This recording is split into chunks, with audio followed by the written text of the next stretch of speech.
Alright. What's going on, guys? What's up? What's up? Why you why you call me Ghost? What's going on, Jay? How you feeling tonight, fam? How's everything in your world? It's the weekend. I'm looking forward to it. I got one more day of work.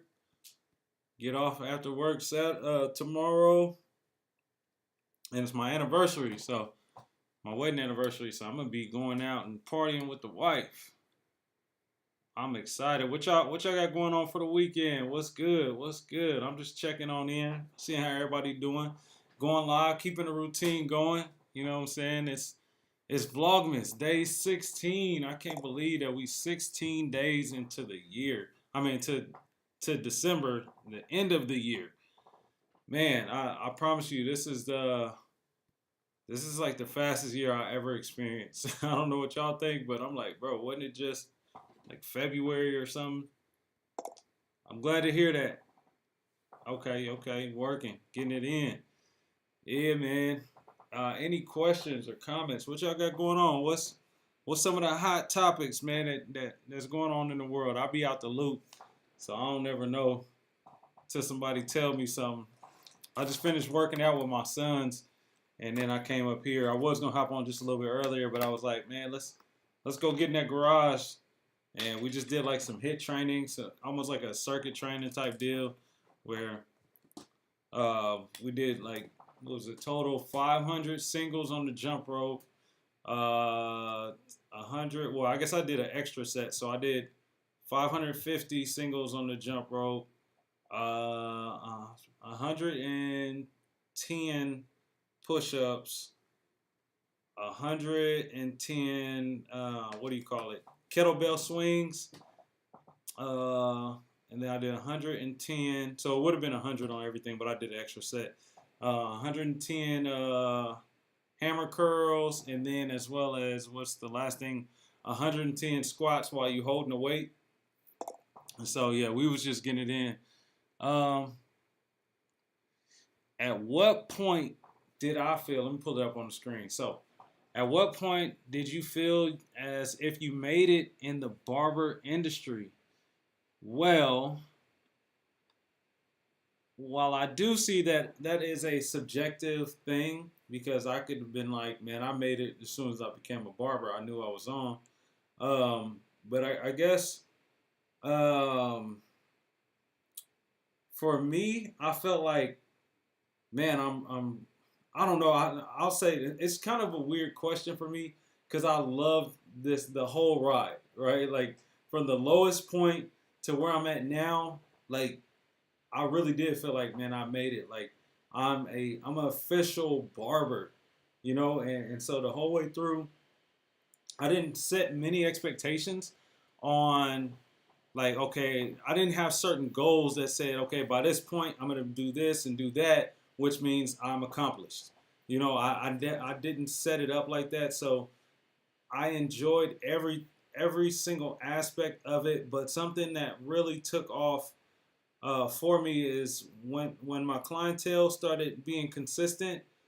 That was a game changer because it was like, oh yeah, I'm doing what I love and I'm busy all the time. So just that point where it was building up, and then it just seems like around every avenue, it was just more and more surprises. Like once I started platforming, I went to my first barber expo in maybe 2016, and it wasn't even a barber expo. It was Orlando. What is it? Premier Orlando, which is a huge expo. There's barbers, there's cosmetology. It's the whole like hair, beauty, and skin like industry, and so it's a huge event.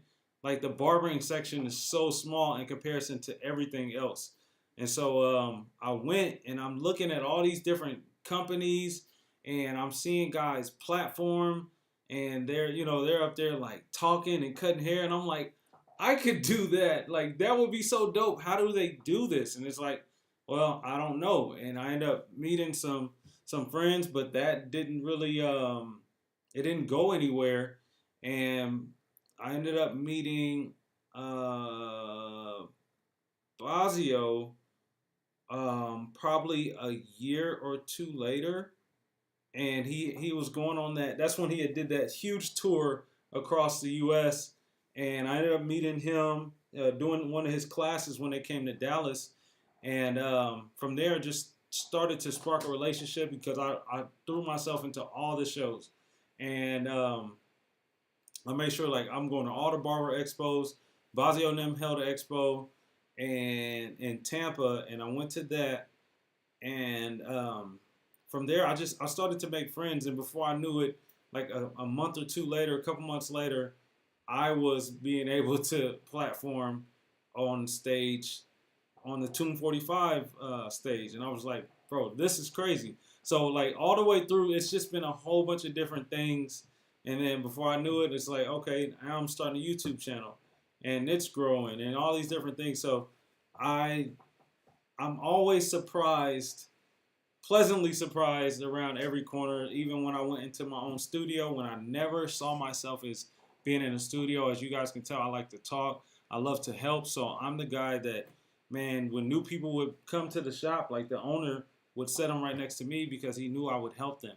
And so I'm like, bro, I couldn't be in a suite. Like, I'm not beneficial to anybody in a suite. I love talking to the room, you know? And so, man, then I ended up in my own suite, and I'm like, oh, another pleasant surprise. Like, I love the suite. I can have whatever conversation I want. I don't have to worry about, man, these guys are talking about what they were doing over the weekend, and this lady sitting here with her children. You know, it's just been like this whole ride has been great for me. And every time something like new like that happens, it's like I made it. You know, and then it's again, oh, I made it. It's, so I feel like it's a never ending ride of, man, I'm in the industry, and like it's just another level that you go to. So hopefully that answers your question, Jay. But that's how I've been feeling like for the last 10 years. You know, it's just been like, man, another surprise, another surprise. Man, I never saw myself doing this. Now I'm doing it. I never saw myself doing that. Now I'm doing it, and it's just been awesome. I say that the possibilities in our industry are endless. They are endless, and it's just so many. The longer that we're in this thing, and the more innovation that comes out, it's just more ways of guys um, showing you different things. Like, bro, you can get money from educating. You can get money from your own. What are those things called? Academies. It's just so many different ways that you can evolve in our industry and always be a part of it, even if you're not cutting hair. You know, you can own a school. You can do so many things. Jay says, "Have you ever had any doubts about barbering?" Uh,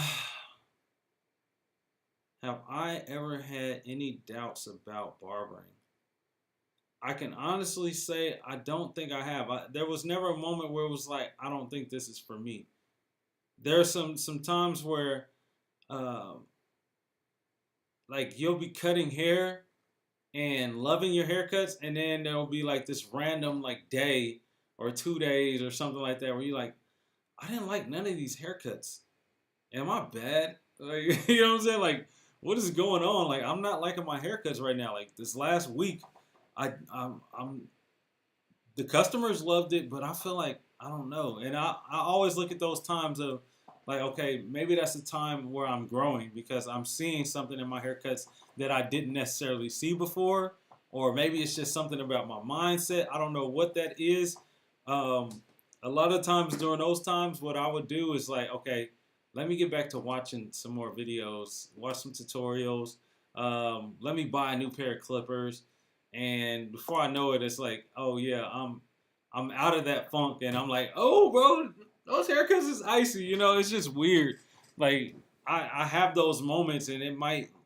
That's usually when I try different techniques, or sometimes I'll have techniques that I love, and then I'll revert to a different technique, and I'll be like, I don't know if I like these haircuts. What was I just doing before this? And so that's sometimes I fall victim into trying too many things. You know, what's going on, Mike?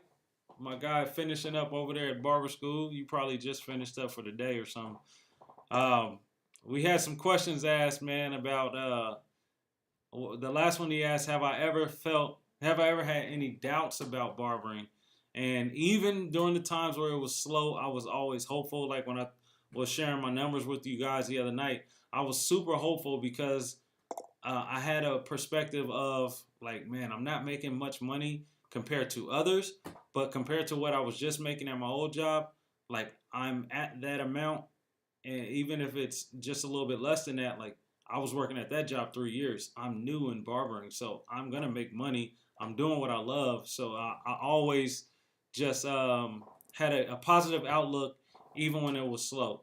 So like a lot of guys when it's slow in the shop, they'll disappear. They'll go to their car, smoke. They'll go somewhere, get on the phone. Like man, I'm asking questions.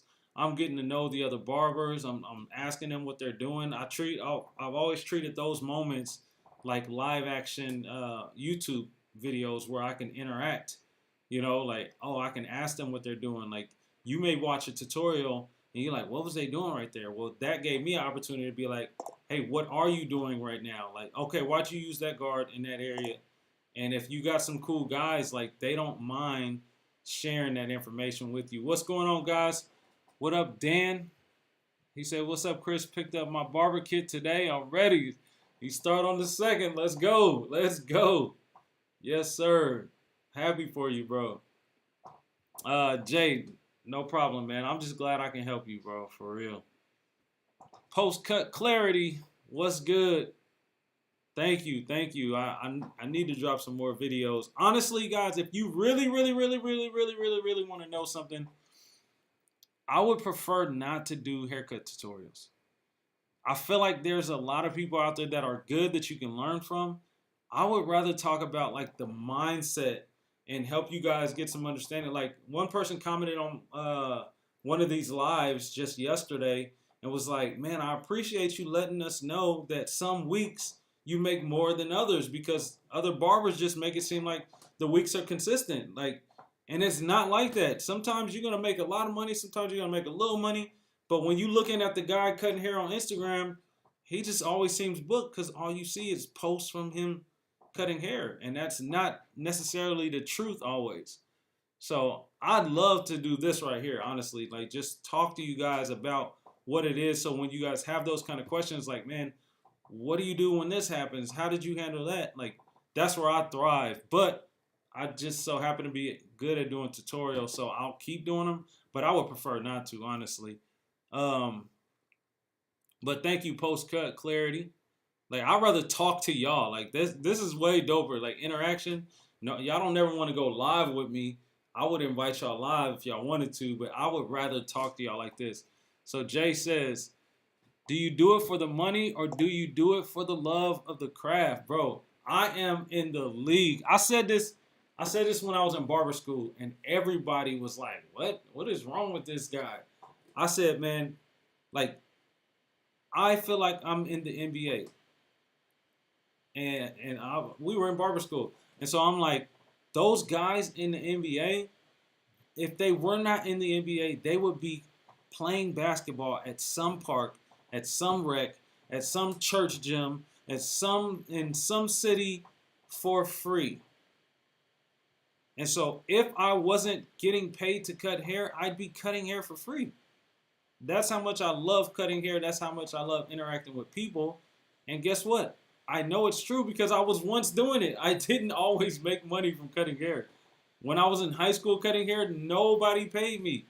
And I'd be like, bro, you owe me $5. And nobody ever paid me. I didn't stop cutting their hair because of that. So I do it for the love, but the money is a bonus, bro. Like the money is, bro, I gotta feed my family, so it has to be for money, right? Um, but I just love doing it. I really do. Let's scroll down. Nate Dog, what's going on? Hey, no problem, Jay. I appreciate you. He said, I want to do tutorials. You can talk about how to start and what should you use. Oh, you want to do tutorials. Okay, okay, okay. So, I can answer that. Easy. To start, use your phone. You can just start right now. You get you a tripod that can, or even the ring light. You get a ring light, one that has a camera phone holder in the middle. You put your phone in there, and you just start there. You start there because you're in school right now, so you're in the process of trying to build up your clippers or whatever. These cameras and things like this are expensive. This is like a $2,600 camera. I didn't start with that. This is a $1,100 camera. I didn't start with that. These cameras, they have lenses that you might. It comes with the lens. It's a kit lens. It'll do the job, but it ain't the kind of lens that you want. It's not going to look like this right here. It's not going to give you that. It's called bokeh effects, but the depth of field where you zoom in on a picture and the only thing that's in view or is clear is the image, but the background is all blurry. You know what I'm saying? These lenses do a better job of that. They do a great job with letting in low light and all these different things. But I tell people the new iPhone, like, it does all of that. Last year's iPhone, it does all of that without you having to learn photography or videography like us who have these cameras have had to learn. So you start off with your own phone, and as you get better, as you want to invest more and more time, you're like, man, I've learned so much, and I want people to see clearly what I'm doing. Then you can invest in more so in your production, your equipment. But when I started off, I had a camera that I was already using for advertising, so it was already a Canon camera, but I was just using a iPad to edit using iMovie. And so I did everything on the iPad. I don't recommend that, but iMovie was really, really good to start off with. And so from iMovie, I bought me this laptop that I'm using right now. I bought a MacBook Pro, and I use Final Cut Pro as the app, and it's just like iMovie. It's very simple to use. So if you get iMovie down pat, it won't be hard to learn the next thing. But what I will say is, a lot of you guys don't know, a lot of Bazio's videos, he'll just grab his phone, and he has like this little tripod that's real thin, and the bottom is probably like this big, and he'll set that joint up and have his phone right there, and it's right in between his arms, and he'll be cutting using his phone. Like, the phones have advanced that much. All right, Mike, send me some of those ideas too, man. Let's see. Jay says, what set you apart from the competition? The thing that set me apart from the competition is that there was no competition. Like, I don't feel that there is a barber that's my competition. So when I tell you guys, like, congratulations in enrolling into barber school, congratulations on finishing barber school, that's because I see us as a fraternity. I see us as a brotherhood. That's not competition. So the guy that's next to me in my shop is not competition. There's enough customers in the world that I can only handle a certain amount in a day. I can only do a certain amount in a week. So I'm not competitive when it comes to these other guys around me. The problem is when other guys have that competitive mindset and they make it rough on others in the shop. They want to jump on the first person that, as soon as they see them step out their car, like, oh, okay, I got him next. Like, bro, you got somebody in your chair. That guy been sitting here for an hour. He hasn't cut no hair. Why would you grab that person? You done did 5 haircuts. He's done 1 walk-in, and he's waiting on walk-ins. Why would you grab? You know what I'm saying? So I like to make sure that everybody around me is doing good. So to me, that sets you apart because your attitude is always good. But I don't want to be different. I want everybody to have the same mindset. I want everybody making great money. Like, I want you guys to make whatever I make, if not more, because then that means I can charge more. If everybody charges the same thing, where can people run to? You know what I'm saying? If everybody said, man, haircut's $100, people just going to either go to you, they're going to go to the next barber, or they're going to be like, look, I got to do it myself. But, we got people like, they see themselves as in competition with you, so they'll undercut you on price. Oh, man, don't go to that shop. Yeah, they like 25, man. We 22 over here. Come on over here to us. Like, bro, what? Bro, there's too many people in the city. There's so many people that are in your area that don't even know your shop is there. No clue.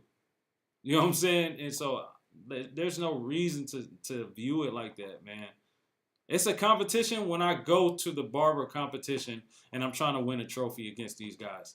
That's when it's a competition. But other than, man, just working in a shop, bro, I'm just working and I love what I do.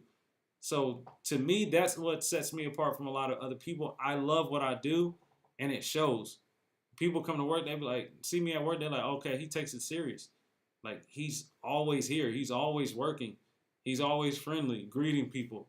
You know what I'm saying? Like that sets you apart. But I feel like we all that's something I think we all should do, just naturally as a part of our industry.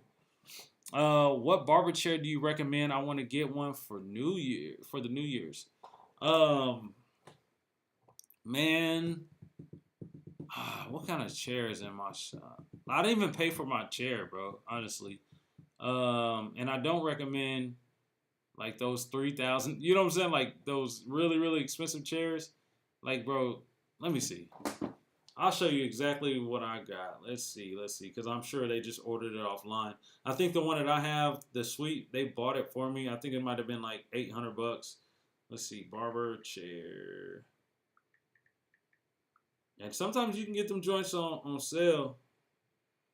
Uh, let's see. It's crazy because everything is just going up in price. This is my chair right here. It's crazy because I can see. Oh, maybe they just look the same. I think this is it. It says $729 on Wayfair. Uh, I don't think this is the brand, but all that stuff is the same, bro. All this, it's all coming from China, bro. Like this looks exactly like my chair, except for it has wheels on the bottom, and mine doesn't have the wheels. Let's see. That's exactly how my chair looks. And so they're lightweight, easy to move around. It's not like it's not like those real heavy like Koken chairs or anything like that. The stuff from like the 1800s, 1900s, but it gets the job done. Like I got guys that are over 300 pounds. They can sit in it comfortably. You got room this way. You know, they're not all squished up. You know, they can lay back if I ever laid anybody back, which I don't. Uh, yeah, that, you can go on Wayfair, look at some chairs. I really like this chair. I have no issues with it. Um, yeah, Mike said he got so many ideas. Are you at your apex? I don't know. I don't know what the barber apex is. And so somebody might have said, hey, man, you're at your apex in this barber shop. You're booked up every day. You're making $40 a cut. Like, it doesn't get much better than that. And so for me, I'm like, okay, cool. This is great. I'm comfortable. And before I knew it, I was in a suite and I went up on my prices. And then I went up on my prices again, went up $20. So it's like, I don't know what the apex is. I don't know what the industry will shift to. I don't know if I'll go up another $20. Like it's going up in price, the apex. I don't know if that's what the apex is. What is the barber apex? Like, what is the pinnacle? Like, when are you at this level when you just can't get no higher? I don't know. You know, I don't think there is that thing. There's something different that you can do that I don't know. I just, that's Jay, man. Leave me alone, bro. Stop asking me these questions. These are questions that there aren't real answers to. You know, like when I was making $1,000 a week, that was apex right there. You know what I'm saying? Like that's $1,000 in a week. Like let's be serious, guys. Like I think the average income in America, if I'm not mistaken, and this could have been like a few 2-3 years ago, but when I had checked, it was like $33,000 a year. $33,000 a year. So if you're making $1,000 a week, in with it, what 52 weeks in a year, you're almost double the average American citizen. You know what I'm saying? Like, so somebody's gonna look at that and be like, bro, this guy's rich. Bro, you're freaking rich. You know what I'm saying? They were like, bro, you're busy all the time and you're rich. And so it's like, dang, what do you say? Like, man, I guess that is rich. That's double what most people make almost. And then you get to the point where you're making 1,500 a week, and then you start making 2,000 a week. Once you start hitting 2,000 a week, you're at six figures, and 2,000 a week. You know what I'm saying? That's you got $400, $500 days now. Then you get into the 2,500s, and you may not like. Let's keep it real. You may not make $2,500 a week, but if you just made 2,000, like if you just made $1,200 a week, $1,500 a week, that is great money in our country. Like you're at the top of the top when it comes. You know when let's just say you're at six figures, right? And you're making $2,000 a week. You're almost 3 times the average American citizen. You can go and buy a house. You show your income. You pay your taxes for a couple years, and then it's time to go and apply for a house. They're gonna give you up to 3 times that amount. A $300,000 home, and that's if it's just you, and if you don't, they take into consideration your debt as well, like how much debt you have. So if your debt to income ratio, like if your debt is low and you're making that kind of money, then they're going to be just fine, and your credit is good. So you guys want to make sure your credit is good. They're going to be happy to give you a home loan at $300,000. Now just imagine if you got a wife, even if your wife don't make that much.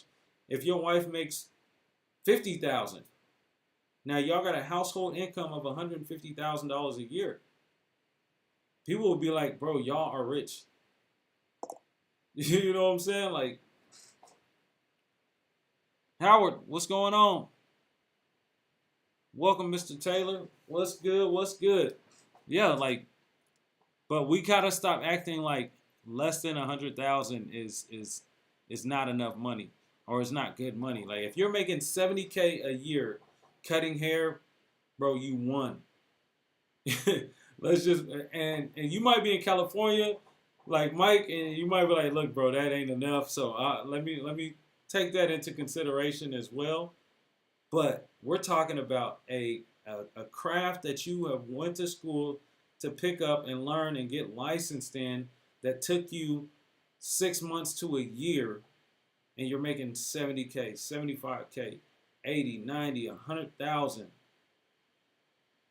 When most of your friends are going to go off to school and go into major debt just to make 60,000 a year, 70,000 a year. And they got 50,000 in student loan debt. They got 60,000 in student loan debt, and they're making 80, 90,000 a year. Or let's just imagine that. Let's just say they go in there teachers.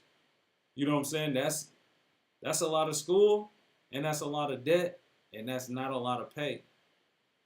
And so, man, you can make some great money in a short amount of time when it comes to education. And I didn't pay anything at my barber school, like nothing. I paid nothing. I came out of school owing no money, paying no money. The most money I paid was for, I think they might have had an application fee, something like that. But I think the school was $10,000, and let's see, it was $10,000, and then you had to pay for your books and your tools, which totaled $800. And so I went in there and I applied, and they had it to where they were like, okay, we check and make sure that you guys can get grants. And so I qualified for a grant, and so that covered the $10,000 tuition. So all I had to pay was $800 for, it was either, yeah, $800 for books and tools. And so they wanted you to pay that before you were done with school. Just start paying on it. I never did. And I ended up being like real cool with the owner. He's like, okay, this guy is different. Whenever he come through, I'm chopping it up with him. He sees that I'm serious, and I'm not like hanging out with the guys in the front under the tree smoking weed. Like, I'm inside of the school waiting for people to come in, and I'm practicing, and I'm helping people, and I'm watching, and I'm doing all the things that I'm telling you guys to do in the shop, like I was doing it in barber school. And so I ended up building a relationship with him. By the time I was done with school, he wanted me to work there, but I'm like, nah, man, you don't pay enough. You know, he wanted me to work for like he likes to hire people for like $11 an hour and stuff. I'm like, nah, I know I'm gonna be doing better than that. I don't know what I'm gonna make, but I'm not sticking around this place. And but what he did say was Rusty, what's good? What's good?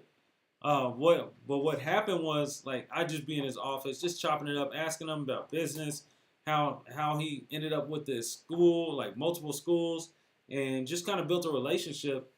And he asked me, he was like, "Have you paid off your books and tools?" And I was like, "Nah, I was gonna wait till the end." He was like, "I'll tell you what, just give me the books back when you're done, and we'll call it even." And I think at that point, I might have already finished. So out here, how it was at the time, we needed 1,500 hours to complete school. The first 1,000 hours, you can go and take your written test, and then after that, you got to do 500 more hours. Then you can take your practical. So by this point, I had already done my written test. So I'm like, bro, I'm never gonna need this book again. Like, what do I need that book for? And so he's talking about, we'll call it even. All he was gonna do is sell it to the next student that comes in. You know what I'm saying? Sorry. And so shoot, I gave him them books back, and I didn't have to pay $800. So I went to school and went for free, and came out instantly in a positive, owing nobody. You know, and since then he's wanted me to come and speak to students and stuff up there, but I don't know what happened with that. I think the pandemic happened and everything. But once he reached out, he saw I had a channel and he started watching some of the videos. He was like, "Man, you got to come talk to these guys." And every now and then I would pop back up there. And he'd be like, "How much you charging for haircuts?" And I'll tell him. He was like, "What? For a haircut?" It's an African dude. He was like, "Nobody's gonna give you that money for a haircut." I'm like, "Man, I'm booked up every day, man." He's, "Oh, you got to come talk to these guys because they don't think that you can make money. They want to just stand around here, smoke weed, and freestyle in the in the parking lot." And honestly, like guys, I went to barber school in North Dallas. Like it's hood. You know what I'm saying? So these guys and people coming from all different backgrounds. So I done seen dudes get their lips busted, like boxing, like real life fighting, leaking everywhere. Dude tried to fight me one day because some they were all like, one guy was laughing and made a joke about this guy. Everybody's laughing, but he singled me out like I can't laugh. I'm like, bro, what? I'm laughing at the joke like everybody else. Now he want to fight me, like, bro, I'm not about to fight you, bro. Like, what are you talking about? He's knocked my hat off my head and everything. I'm like, bro, I'm not fighting you, bro. Like, I'm going to work tonight. I don't know what you gotta do, but once I leave here, I'm actually going to work. You know what I'm saying? I'm not going to jail. I'm going to work. I got kids and a wife. You know what I'm saying? And man, like dude was real mad. They took him outside. Next thing I know, they like calling me out there because he want to apologize, and then he was thanking me for not fighting. He like, bro, I'm on parole. Like, if I would have got into a fight and got arrested, bro, I'd be going to jail for years. So like, you don't know who you in barber school with. You know what I'm saying? Like, people from all kind of backgrounds. That's like, the judge told me I need to do something or else I'm gonna be locked up. It was a bunch of dudes like that in my school. Like, I got to do something or else I'm getting locked, and I'm gonna be gone for a long time. So I figured I can learn how to cut hair. And then you just had guys like, man, I love cutting hair, but they just won't leave the school. Like, it was one dude, he had been enrolled in that school for like 4 or 5 years. And I'm just like, what? Hey, the thing is, I would have destroyed him then, but that's not who I am, bro. You know what I'm saying? I'm like, bro, I'm not gonna fight somebody because you're mad at me. I'm not gonna fight somebody like you have to be like threatening my wife and kids or something. You know what I'm saying? Like, my life gotta be in danger. Other than that, bro, you just mad and emotional. Like, bro, that's not it. You know what I'm saying? Like, that's not gonna make me fight you, bro. So it's a lot of guys that don't take school serious, and that's one thing my school owner used to say. Like, why y'all playing with your career? Don't play with your career. And I don't think that they related what they were doing in school to what the shop would be. Like, you don't break bad habits. Like, how you practice is how the game goes. You know what I'm saying? They tell you, like, you don't games are not won in the game. Games are won in practice. And so he always tried to get us to think about, like, this is practice right here. Everything that you're doing in the school is what you're gonna go and do in the shop. So if you're leaving the school because there's nobody coming in, oh, ain't no way you sitting up in a barber shop. Now that you your own boss, I mean, I don't gotta stay here. Ain't nothing going on anyway. I'm leaving. Nah, I'm gonna go to lunch. I'll be back, y'all. Be gone for a couple of hours, come back. See, I knew it was slow. I do it. You know, I was at one shop. The guys, they would not. The shop opened most mornings at like 10 o'clock. The guys they were on commission, which is this is crazy to me. They wouldn't show up until like noon, and they would come in and they would chill. If it was anybody in there, they'd cut their hair, and about an hour later, they're leaving to go to lunch. I'm like, bro, y'all just got here. Now me, I went there before I end up going into the suites. So it was like I'm waiting for the suites to open up. I'm at this other shop. And so I'm still working at my same hours of the old shop. So I'm still working at 9. They're not getting there till noon. I'm in this mug booked up, people walking by, looking in, like not used to seeing someone working in the shop at this time. And I can't help them because I'm like, I'm sorry, I'm full. Oh, what time do the other barbers get in? We open at 10. If you want to come back around that time, they come back, the barber's still not there. And so their excuse is this: the shop is slow in the mornings. I don't want to be there. But they don't realize that they are the ones that train the customers not to come before noon. The fact that whenever a customer came and saw that you weren't there, they like, okay, nah, we come in the afternoon because that's when everybody's there. That's what the customers are thinking. And you like, why would I come in the morning because nobody comes? So your behavior controls the flow of the shop. If everybody's there in the morning and they're there all day long and people know I can go at any time, especially like older people during the day, like a lot of my customers, like I'm booked up all day long. So from 9 in the morning to until 5 o'clock when I get off, it's all kind of people with jobs, business owners, older people, like they're coming in at 9 o'clock on Tuesday. You know what I'm saying? 10 o'clock on Tuesday, 9:30 on the Tuesday, Wednesday. They're coming to get haircuts. Now, if they always felt like I was never there, they're not going to try to show then. So then when you finally decide, oh man, I'm going to take my career serious, I'm going to show up on time, and then you wonder why, man, I'm sitting here and don't nobody come. Like, it takes time for people to start going by, and they might be in the same shopping center, and they're like, oh, okay, the shop is open. They're actually open. Okay, now I know that I can go, and then it starts to build up over time. The shop that I was at for 6 years, it was open every single day, and people knew that you can get a haircut any day. But it took a couple barbers to open up on Sundays and Mondays, and they rolled it out when it was slow. They sitting and nobody's coming in, nobody's coming, and they still there. They're still there. And before they knew it, the word got out. It might have took them a year, but the word got out that, oh, the shop is always open. It's 7 days a week. So now you can go in there at 2 o'clock on Monday, and it's people waiting. You can go in there at 10 o'clock on Sunday, and it's people waiting. You know what I'm saying? So you train the customers. If you're there, they'll come. But if you're leaving and they see that nobody's there, then they're not going to come. So don't know where that came from. But yeah. So barber school. So all of that, you can start it right now. If you're in school, be at school. Get your hours and get out.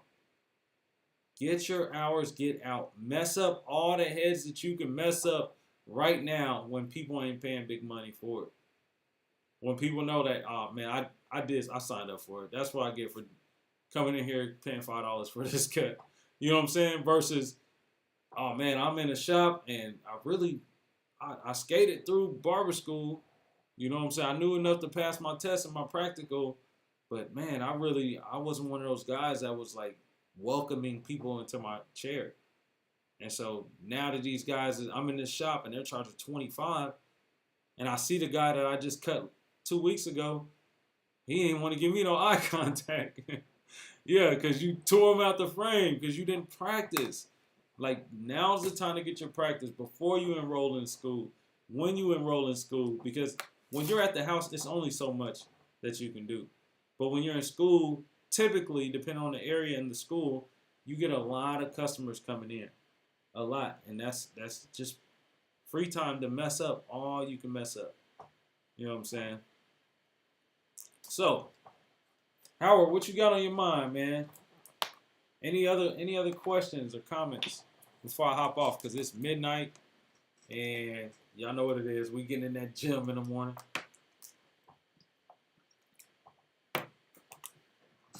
Getting back at it in the morning. That time be going by so fast. I swear, guys, this don't feel like I've been sitting here, what is it, 41, 42 minutes. Rusty, what you been talking about on your channel, man? How's your channel going? If you're still on here. You doing vlogmas or anything like that, Rusty? I'm gonna have to go on there and just check and just look and see what you've been talking about.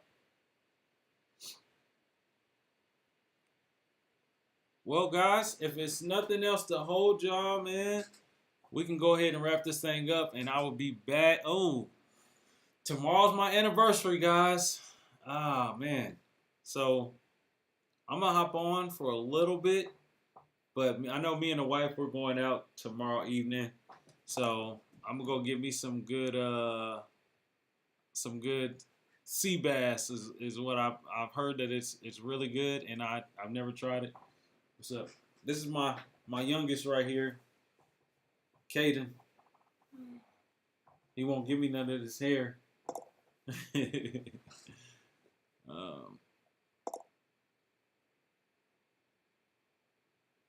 Okay, let's see. Let's read some of these comments. Okay, so it's 6 a.m. in the UK. Boy, you getting it in for breakfast. A little YouTube for breakfast right now. That's dope. Howard says, I'm a barber from the Bahamas. I know what you mean, bro. Yes, sir. Yeah, man. You see it in the shop all the time. And somebody asks, like, what do you do to set yourself apart? Bro, work the hours on the door. You know what I'm saying? Work the hours on the door. That definitely helps.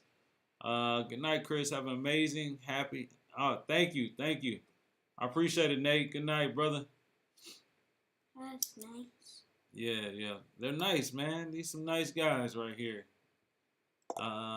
New year, new me. Going to smash it in the new year. Let's go.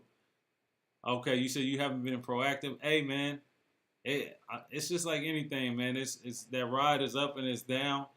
And so we just make sure when it's up, we keep it up, man. So you can definitely do it, bro. You can definitely do it. Cole, hey, I haven't seen you on my channel, on my Instagram, man. You showing some love on there. I appreciate you. But you just missed the whole meeting, man. Cole Barber, we hopping off. But man, I thank you guys so much for joining. I'm Christopher Manyweather, and this channel is.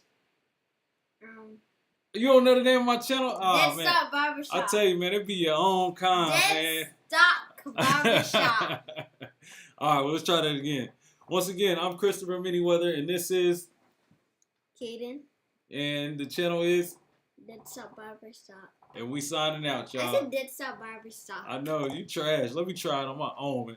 All right, guys, I'm Christopher Manyweather. This is Dead Stop Barbershop. And I am signing off. Y'all have a great night and a good weekend. I'll see y'all tomorrow. Hey, no problem, Howard. No problem, Cole Barber. I will see y'all tomorrow for a little bit. Let y'all know how that restaurant was, man. Hey, he said, big up, little man. I guess you did all right. That's how we do it?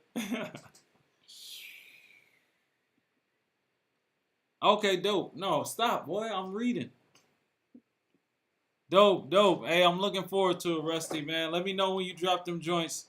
And hopefully, if you think you'll drop it before Christmas.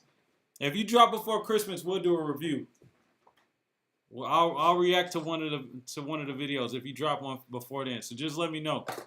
Stop, man. Stop. All right. But all right, y'all have a great night. I'll see y'all tomorrow. Peace. Read the Bible.